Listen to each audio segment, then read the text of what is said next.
Certainly among composers, Alban Berg has one of the saddest endings of all.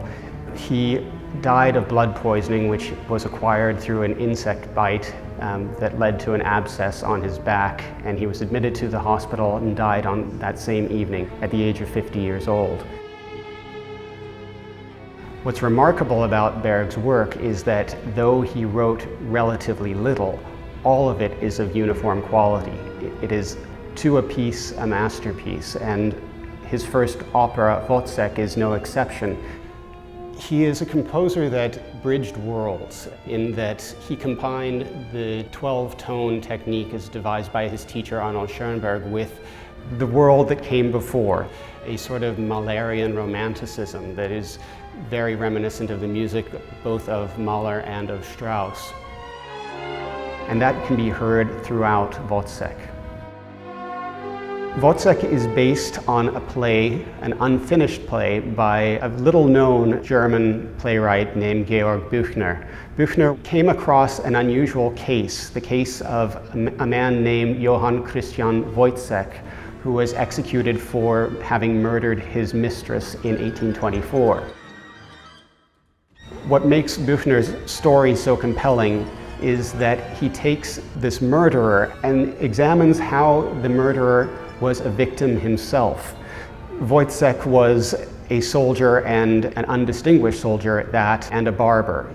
He lived on the lowest rung of the social ladder. So Büchner played around with the idea that even a murderer can be a victim of circumstances. He was a victim of the society into which he was born.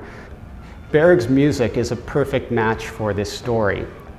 His unique place at the crossroads between serialism and late romanticism is the perfect vehicle for this very dissonant story.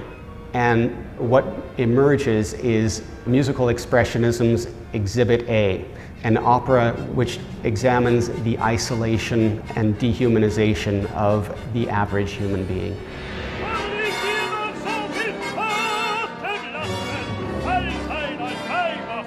Wozzeck is degraded at every turn and by every character, and is abused by everyone above him. We find this shell of a man who we develop a great sympathy for, who does a terrible, terrible thing, but for whom we still retain a human connection. The beginning of the third act is perhaps my favorite moment in this opera. We see Marie, Wozzeck's common-law wife, who has cuckolded Wozzeck, reading from a Bible. After she reads each passage, she reflects on the guilt that she feels for having cheated on Wozzeck. And with each biblical passage, one has a sense of a strong tonal center.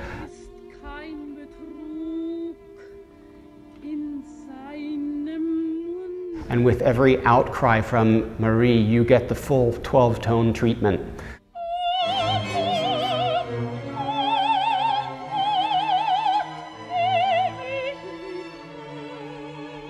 So Berg is setting the two deliberately side by side, showing that the power of atonality is actually not in forgetting tonality completely, but in using tonality as a tool within a broader atonal landscape. Unquestionably, this is a dark story, but from this depth of degradation emerges hope. Perhaps it's a lesson to us all, or perhaps it's just a chance to be so engrossed in somebody else's life that we forget our own.